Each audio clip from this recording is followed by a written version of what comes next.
The Great Gatsby by F. Scott Fitzgerald. Copyright 1925 by Charles Scribner's Sons. The dedication says, "Once again to Zelda." Chapter 1.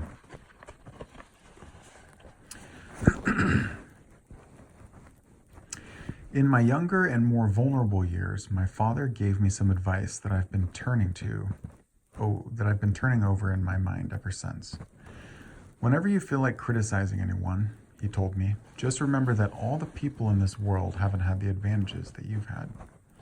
He didn't say any more, but we've always been unusually communicative in a reserved way, and I understood that he meant a great deal more than that. In consequence, I'm inclined to reserve all judgments, a habit that has opened up many curious natures to me, and also made me the victim of not a few veteran bores. The abnormal mind is quick to detect and attach itself to this quality when it appears in a normal person.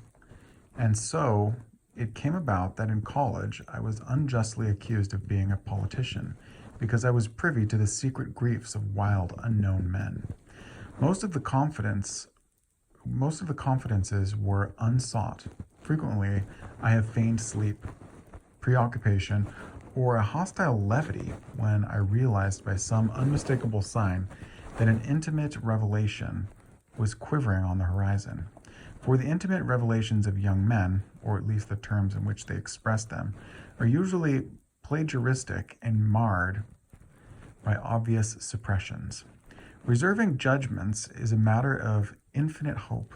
I am still a little afraid of missing something that I forgot that, as my father snobbishly suggested, and I snobbishly repeat, a sense of the fundamental decencies is parceled out unequally at birth. And after boasting this way of my tolerance, I come to the admission that it has a limit. Conduct may be founded on the hard rock or the wet marshes, but after a certain point I don't care what it's founded on. When I came back from the East last autumn, I felt that I wanted the world to be in uniform and at a sort of moral tension forever. I wanted no more riotous excursions and privileged glimpses into the human heart. Only Gatsby, the man who gives his name to this book, was exempt from my reaction. Gatsby, who represented everything for which I have an unaffected scorn. If personality is an unbroken series of successful gestures, then there was something gorgeous about him, some heightened sensitivity to the promises of life, as if he were related to one of those intricate machines that registers earthquakes 10,000 miles away. This responsiveness had nothing to do with that flabby impressionability which is dignified under the name of the creative temperament. It was an extraordinary gift for hope, a romantic readiness, which as I have never found in any other person, and which it is not likely I shall ever find again. No, Gatsby turned out all right at the end. It is what preyed on Gatsby, what foul dust floated in the wake of his dreams, that temporarily closed out my interest in the abortive sorrows and short-winded elations of men. My family have been prominent, well-to-do people in the middle western city for 3 generations. The Carraways are something of a clan, and we have a tradition that we're descended from the Dukes of Buccleuch. But the actual founder of my line was my grandfather's brother, who came here in '51, sent a substitute to the Civil War, and started the wholesale hardware business that my father carries on today. I never saw this great uncle, but I'm supposed to look like him, with special reference to the rather hard-boiled painting that hangs in Father's office. I graduated from New Haven in 1915, just a quarter of a century after my father, and a little later I participated in that delayed Teutonic migration known as the Great War. I enjoyed the counter raids so thoroughly that I came back restless. Instead of being the warm center of the world, the Middle West now seemed like the ragged edge of the universe. So I decided to go east and learn the bond business. Everybody I knew was in the bond business, so I supposed it could support one more single man. All my aunts and uncles talked it over as if they were choosing a prep school for me, and finally said, "Why, yes," with very grave, hesitant faces. Father agreed to finance me for a year, and after various delays, I came east, permanently, I thought, in the spring of 22.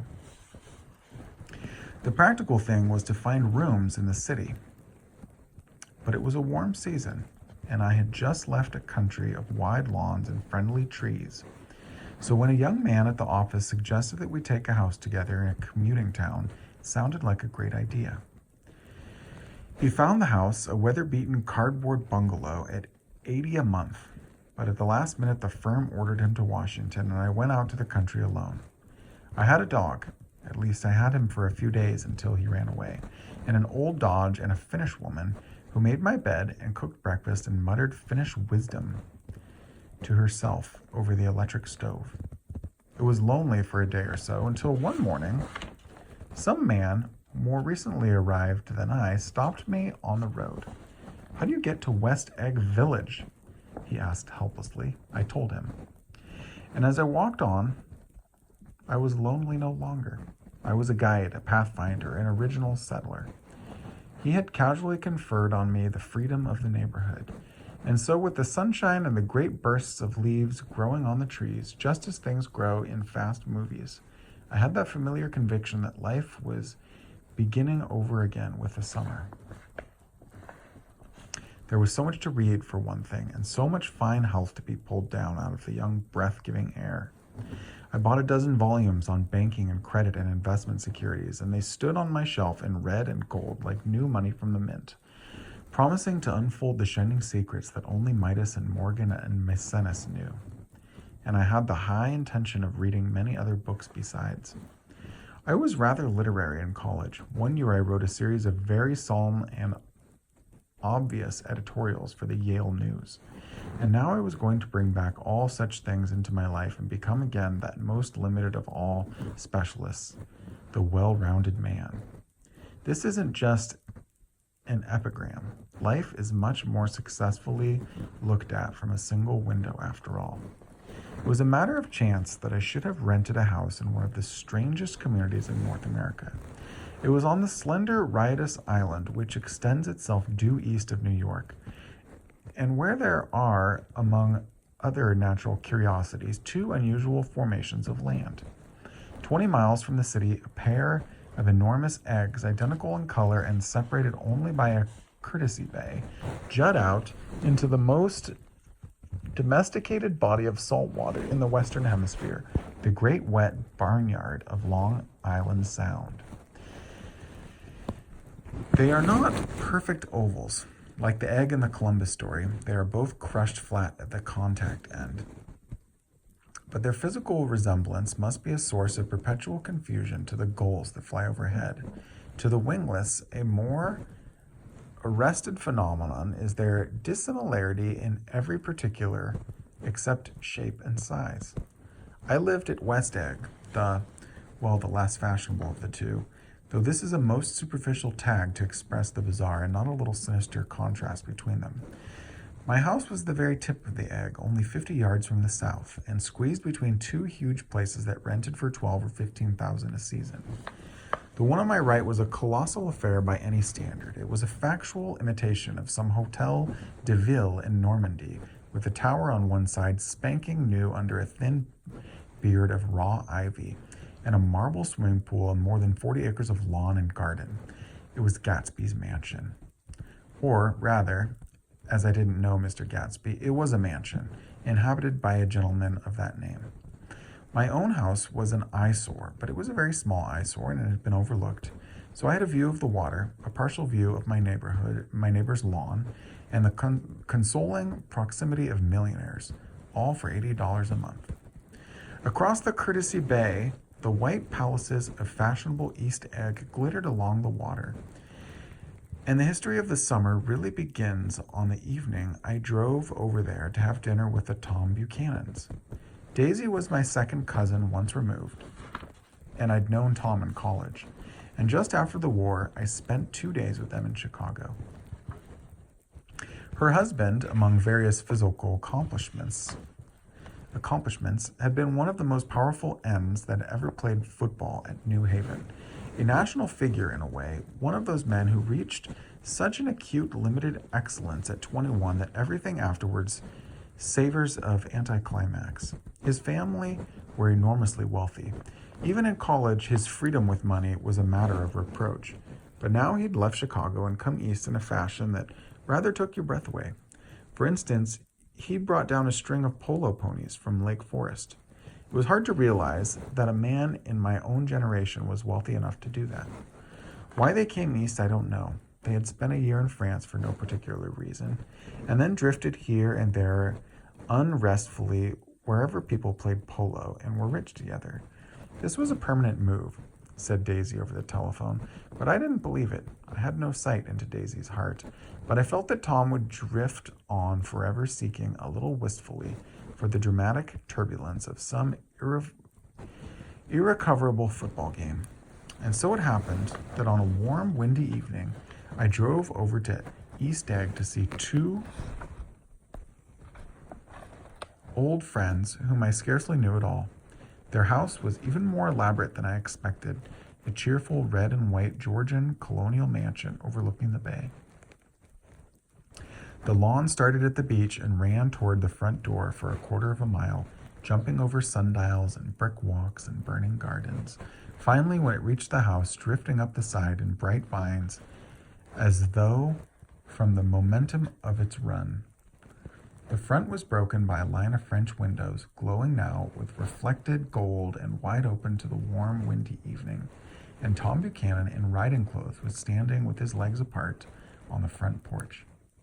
He had changed since his New Haven years.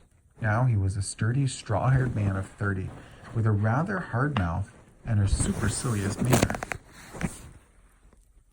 Two shining, arrogant eyes had established dominance over his face and gave him the appearance of always leaning aggressively forward.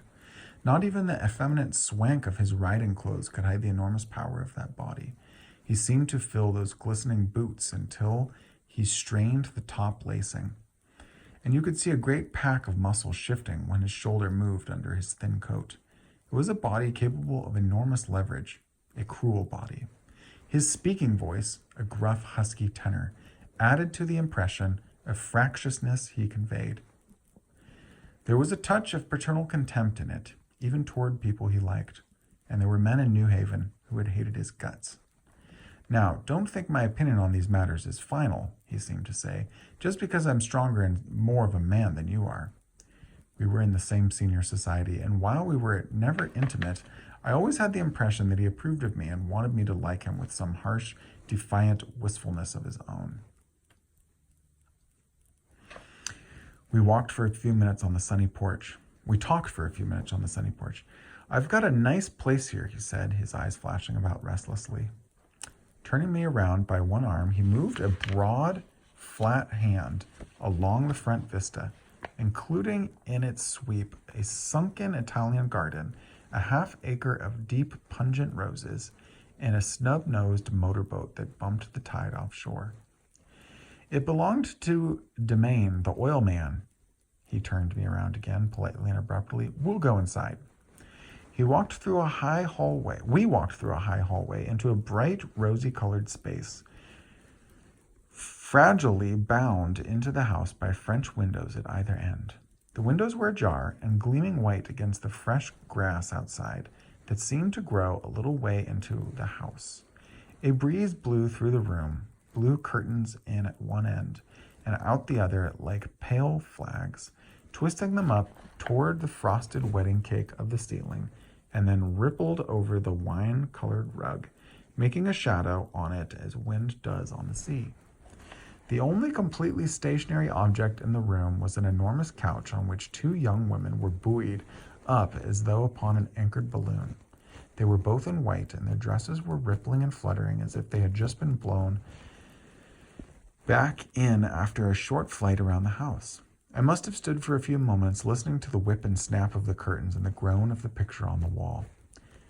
Then there was a boom as Tom Buchanan shut the rear windows and the caught wind died out about the room, and the curtains and the rugs and the two young women ballooned slowly to the floor. The younger of the two was a stranger to me. She was extended full length at her end of the divan, completely motionless, and with her chin raised a little, as if she were balancing something on it, which was quite likely to fall. If she saw me out of the corner of her eyes, she gave no hint of it. Indeed, I was almost surprised into murmuring an apology for having disturbed her by coming in. The other girl, Daisy, made an attempt to rise. She leaned slightly forward with a conscientious expression. Then she laughed, an absurd, charming little laugh, and I laughed too and came forward into the room. I'm paralyzed with happiness. She laughed again, as if she said something very witty, and held my hand for a moment, looking up into my face, promising that there was no one in the world she so much wanted to see. That was a way she had. She hinted in a murmur that the surname of the balancing girl was Baker. I've heard it said that Daisy's murmur was only to make people lean toward her, an irrelevant criticism that made it no less charming. At any rate, Miss Baker's lips fluttered, and she nodded at me almost imperceptibly, and then quickly tipped her head back again. The object she was balancing had obviously tottered a little and given her something of a fright. Again, a sort of apology arose to my lips. Almost an exhibition of complete self-sufficiency draws a stunned tribute from me. I looked back at my cousin, who began to ask me questions in her low, thrilling voice. It was the kind of voice that the ear follows up and down, as if each speech is an arrangement of notes that will never be played again. Her face was sad and lovely, with bright things in it, bright eyes and a bright, passionate mouth. But there was an excitement in her voice that men who had cared for her found difficult to forget. A singing compulsion, a whispered listen, a promise that she had done gay, exciting things just a while since, and that there were gay, exciting things hovering in the next hour. I told her how I had stopped off in Chicago for a day on my way east, and how a dozen people had sent their love through me. Do they miss me? She cried ecstatically. The whole town is desolate. All the cars have the left rear wheel painted black as a mourning wreath, and there's a persistent wail all night along the North Shore. How gorgeous! Let's go back, Tom, tomorrow. Then she added irrelevantly, you ought to see the baby. I'd like to. She's asleep. She's 3 years old. Haven't you ever seen her? Never. Well, you ought to see her. She's... Tom Buchanan, who had been hovering restlessly about the room, stopped and rested his hand on my shoulder. What you doing, Nick? I'm a bond man. Who with? I told him. Never heard of them, he remarked decisively. This annoyed me. You will, I answered shortly. You will if you stay in the East. Oh, I'll stay in the East, don't you worry, he said, glancing at Daisy and then back at me, as if he were alert for something more. I'd be a goddamn fool to live anywhere else. At this point, Miss Baker said, absolutely, with such suddenness that I started.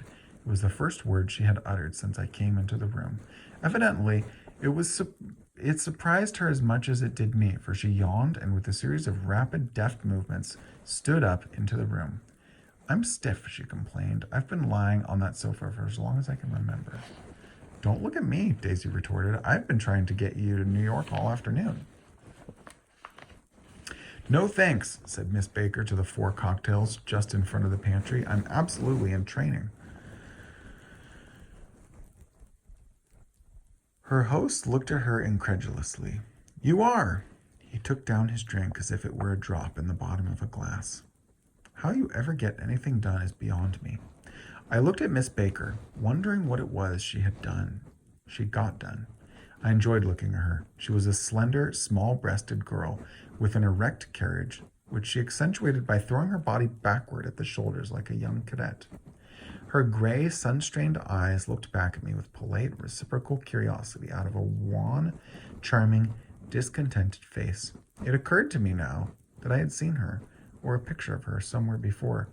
You live in West Egg, she remarked contemptuously. I know somebody there. I don't know a single... You must know Gatsby. Gatsby? Demanded Daisy. What Gatsby? Before I could reply that he was my neighbor, dinner was announced. Wedging his tense arm imperatively undermine, Tom Buchanan compelled me from the room as though he were moving a checker to another square. And that's where we'll stop for tonight. I love you.